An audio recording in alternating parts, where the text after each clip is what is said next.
चलें तो दोस्तों सऊदी अरब चलते हैं, जहां से मिली है हमें उम्रा ओपन होने की नई अपडेट। एहतियाती तदाबीर की तैयारी के बाद अनकरीब उम्रा का आगाज़ हो जाएगा। सऊदी अरब वफाकी वजीर मजहबी अमूर पीर नूरुल हक कादरी ने पाकिस्तान में सऊदी सफ़ीर नवाफ सईद अल मालकी से मुलाकात की है। वजारत मजहबी अमूर की जानब से जारी बयान के मुताबिक दौरान मुलाकात पीर नूरुल हक कादरी का कहना था कि पाक सऊदी ताल्लुकात मजहबी अखवत तावन के मजबूत रिश्तों में जुड़े हुए हैं। इन्होंने कहा कि पाकिस्तानी अवाम खादम हरमैन शरीफैन की जल्द सेहतमंदी के लिए दुआगो हैं। पाकिस्तानी अवाम के दिल हरमैन शरीफैन की मोहब्बत में धड़कते हैं।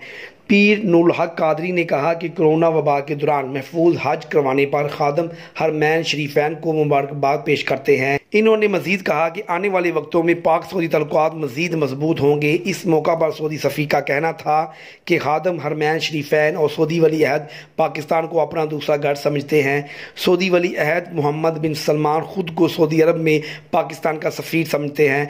सऊदी सफ़ीर ने कहा कि उम्रा ज़ायरीन के लिए ज़ाब्ता इखलाक एहतियाती तदाबीर की तैयारी के बाद अनकरीब उम्रा का आगाज़ हो जाएगा।